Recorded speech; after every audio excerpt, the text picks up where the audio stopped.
महाराष्ट्र में भक्त हुए श्री त्रिलोचन जी, परम संत सेवी, श्री पंडरीनाथ भगवान के चरणों में ही रहते थे। पति पत्नी दोनों निवास करते थे, उनके कोई संतान नहीं थी। इसलिए उन्होंने जीवन भर क्या नियम अपनाया कि जो भी धन आदि उनके पास था, जो भी वैभव था, उन्होंने वो पंढरपुर आने वाले वैष्णवों की सेवा में खर्च करने का उसका मन बनाया कि यहां इतने दर्शनार्थी आते हैं, सबका भोजन प्रसादी सामग्री हमारे घर में बना करेगी। तो श्री त्रिलोचन जी पंढरपुर आने वाले दर्शनार्थियों को घर बुला करके प्रेम से भोजन पवाते थे। और जितने भी दर्शनार्थी दर्शन करके पंढरपुर से जाते थे, वो अन्य संतों को कह देते, बोले कहां जा रहे हो? बोले पंढरपुर जा रहे हैं। बोले भैया पंढरपुर जा रहे हो तो त्रिलोचन जी के यहां जाना, उनके यहां भोजन प्रसादी बहुत बढ़िया संतों के अनुकूल बनाते हैं। बड़ी ख्याति हो गई महाराज जी, अब तो जितनी भीड़ पंढरपुर विठल मंदिर में, उतनी भीड़ त्रिलोचन जी के घर के बाहर संतों की, दर्शनार्थियों की, सब प्रसाद पाने के लिए जाते। त्रिलोचन जी और उनकी पत्नी बड़े प्रसन्न कि इतनी संतों की सेवा हम कर पा रहे हैं, ये हमारा सौभाग्य है। धीरे धीरे दोनों वृद्ध अवस्था को प्राप्त हो गए। दोनों वृद्ध हो गए तो अब इतनी सामग्री बना नहीं पाते, कोई सेवक नहीं था, स्वयं बनाते थे पति पत्नी मिलकर के। अब तो ऐसा हो जाता, कभी कभी दाल लग जाती, जल जाती, रोटियां सेकते तो रोटियां जल जाती। वृद्ध अवस्था, थक भी गए थे बहुत ज्यादा, तो प्रसाद पवाते तो थे, संत जन बेचारे प्रेम से स्वीकार तो करते, पर अब स्वाद नहीं होता था, तो बेचारे जैसा था उसको पाते, थोड़ा बहुत पा करके चले जाते। धीरे धीरे संतों का आगमन अब कम होने लगा। त्रिलोचन जी इस बात से बड़े परेशान हो गए, बोले भैया संत हमारे घर से आना बंद हो गए, हम क्या करें? तो श्री त्रिलोचन जी महाराज ने बाहर एक बड़ा सा कुछ होर्डिंग जैसा लगा दिया, उस पर लिख दिया कि अंदर कोई संत सेवा आदि के लिए एक सेवक की आवश्यकता है। अगर किसी के अंदर सेवा भाव हो तो वो आकर के भीतर संपर्क करे। सेवा, ब्रजवासी सेवा, गौ सेवा, इन सब सेवाओं के प्रकल्प में यदि आप सेवक की कामना करोगे तो कहीं ना कहीं किसी ना किसी रूप में ठाकुर जी आएंगे सेवा के लिए। त्रिलोचन जी ने बाहर लिख दिया कि भाई संत सेवा के लिए सेवक की आवश्यकता है, यदि कोई सेवा भावी सेवा करना चाहता है तो भीतर आके संपर्क करे। अब यह बोर्ड पढ़ लिया हमारे श्री पंडरीनाथ भगवान ने, और श्री विठल भगवान एक छोटे से बालक का रूप धारण करके त्रिलोचन जी के यहां पहुंच गए। त्रिलोचन जी के यहां पहुंचे, त्रिलोचन जी बैठे थे। बोले साहब जी, आपने बाहर लिख रखा है संत सेवा के लिए यदि कोई इच्छुक हो तो भीतर आके संपर्क करे, मुझे सेवा करनी है। त्रिलोचन जी और उनकी पत्नी देखें, बोले कितना छोटा सा बालक है, कितना प्यारा है, ये तुम्हारे माता पिता नहीं है? बोले होंगे तो पता नहीं, मुझे तो पता नहीं, मैंने कभी देखा नहीं अपने माता पिता को, मैं अकेला ही हूं, ना मेरे कोई भाई है, ना कोई मेरे मित्र है, ना मेरे कोई बंधु है, ना मेरे माता पिता, मैं अकेला ही हूं। त्रिलोचन जी की पत्नी को तो इतनी दया सी आ गई, अरे राम राम, बेचारा अकेला बालक है। अच्छा चलो ठीक है, तुम यहां सेवा कर लेना, लेकिन कुछ नियम है उनको सुन लो। सबसे पहले तो अपना नाम बताओ, तुम्हारा नाम क्या है?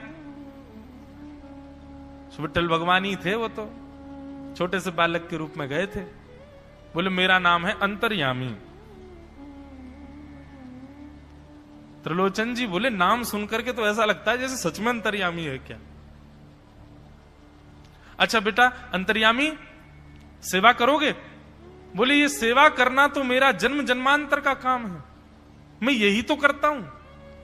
संतों की सेवा करना, वैष्णवों की सेवा करना, भक्तों की रक्षा करना, ये मेरा जन्म सिद्ध अधिकार है, मैं इसी के लिए ही आता हूं।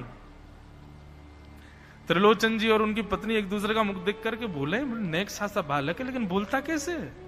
ठाकुर जी तो सत्य बोल रहे थे। बोले अच्छा, सुबह एक सब्जी बनानी पड़ेगी, दाल बनानी पड़ेगी, और हमारे यहां लगभग 100-150 संत आते हैं, उनके हिसाब की रोटी बनानी पड़ेगी, और सब बेटा तुमको करना पड़ेगा, हम थोड़ा बहुत सहायता कर देंगे, हमसे ज्यादा बनता नहीं है, तुमको ही सब सिद्ध करना पड़ेगा।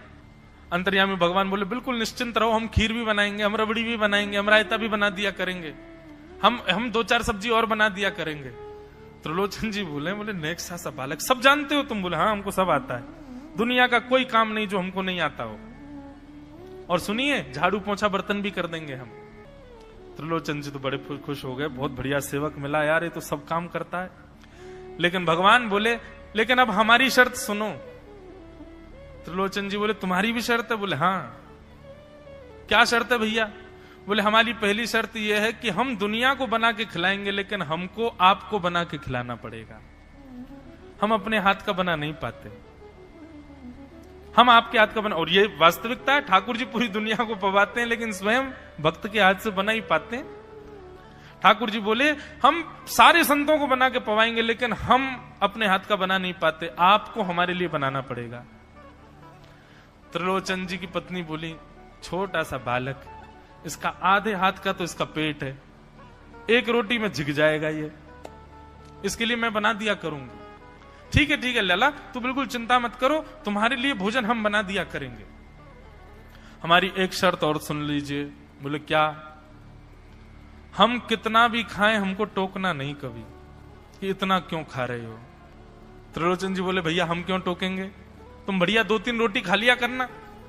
बोले 2-3 रोटी तो हमारी दाढ़ में छुप जाती है कहीं पर, हम तो प्रेम से पाते हैं। बस आप लोग ये नियम याद रखना, आप कभी ये मत कहना कि इतना क्यों खा रहे हो। और सुनिए एक बात, अगर हमारे सामने कही तो अपराध बनेगा ही, आपका नियम टूटेगा ही। किसी और से जाकर के यदि आपने कह दिया कि बहुत खाता है, क्या बताएं, तो हम उसी दिन अंतर ध्यान हो जाएंगे, उसी दिन आपका घर छोड़ के चले जाएंगे। फिर ढूंढते रहना सेवक। त्रिलोचन जी बोले हम क्यों कहेंगे भैया, हम तो कभी नहीं कहेंगे, हम दोनों तुमको वचन देते हैं, तुम प्रेम से रहो, सबका सेवा करो, हम कभी नहीं कहेंगे कि इतना खाता है। भगवान बोले तो ठीक है, फिर कल से सेवा शुरू। अगले दिन महाराज त्रिलोचन जी और पत्नी उठे सवेरे ब्रह्म मुहूर्त में, देखा तो महाराज भीतर ही ठाकुर जी बढ़िया अपनी कमर कस करके, सिर पर ढांटा बांध करके, मुंह पर कपड़ा लगा करके और कढ़ाई में लिए चला रहे हैं, बना रहे हैं दाल। एक हाथ से दाल बना रहे हैं, फिर दौड़ के जाते हैं दूसरी कढ़ाई पे, वहां पर खीर बना रहे हैं, फिर कहीं जाते हैं वहां पूड़ी उछाल उछाल करके धर रहे हैं। त्रिलोचन जी और उनकी पत्नी देख रहे खड़े खड़े, अकेले ठाकुर जी सब बना रहे हैं, नेक्स्ट सा बालक।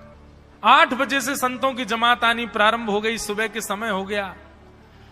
महाराज अकेले ही पत्तल लेकर के दौड़ते हैं, सारे संतों को पत्तल बांट जाते हैं, फिर अकेले ही सामग्री लेकर के जाते हैं और लेकर के सबको बांटते हैं। त्रिलोचन जी कोई सामग्री लेके जाए तो ठाकुर जी बीच में ही आ जाते हैं, बाबूजी आप जाके बैठो, मैं बांट रहा हूं ना, आप उठ के मत आओ, आप उठ के आओगे सब फैल जाएगा, मैं कर रहा हूं ना सब। अकेले ठाकुर जी, अकेले अंतर्यामी भगवान सब कर रहे थे।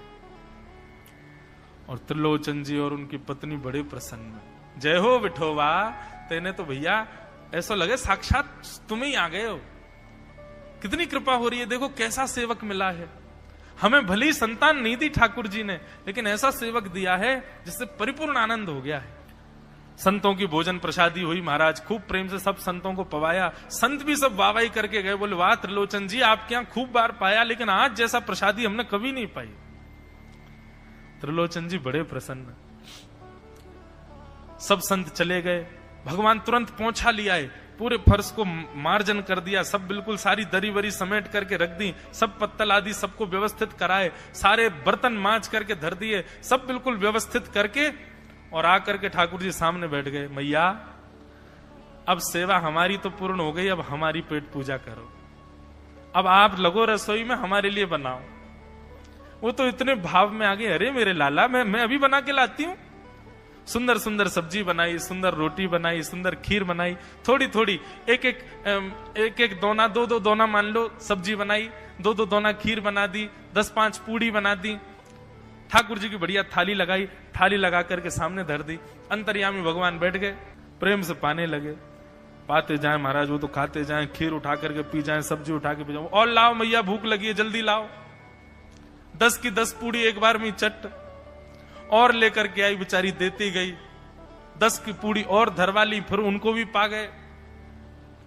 अब मैया ने इतनी सामग्री बनाई थी, बोले मैया भूख लगी है जल्दी जाओ, आटा मारो, फिर से सेको, बढ़िया लेके आओ सामग्री, आपसे हमने कही थी कि आपको हमको पवाना पड़ेगा। नहीं नहीं बेटा तू बिल्कुल बैठो रहे। अरे भैया मुझे तो लगी नेक्स्ट सो पेटया कोई तो कुआ है पूरा, कितना डाल दो भरे कोई ना। महाराज आटा मारते मारते शाम हो गई, शाम तक ठाकुर जी पाते ही रहे और खूब पेट भर के पाया महाराज। एक आसन पर अखंड 4 घंटा बैठ करके भोजन किया और भोजन करने के बाद ठाकुर जी बोले ठीक है सेठ जी, अब आओ लाओ तेल ले आओ, आपकी नक मालिश कर दूं, आपकी नक सेवा कर दूं, आप थक गए होंगे। त्रिलोचन में नहीं इसकी नहीं क्यों नहीं है, तेल लेकर के उनकी मालिश भी कर दें। इस प्रकार चले। त्रिलोचन जी की पत्नी बेचारी पहले दिन तो कुछ नहीं बोली, दूसरे दिन भी कुछ नहीं बोली, तीसरे दिन उसके मन में आया, बोले ये क्या कर लिया हमने, सुबह जितना भोजन बनना चाहिए उतना तो ये अकेला ही पाता है, सुबह संतों का ये बना देता पर शाम को इसके लिए जितना बनता वो संतों के बराबर ही बैठता है पूरा। त्रिलोचन जी कहते नहीं तुमको याद नहीं उसने कहा था कभी कहना नहीं ऐसा। बोले हाँ नहीं मैं ध्यान रखूंगी, नहीं कहना है।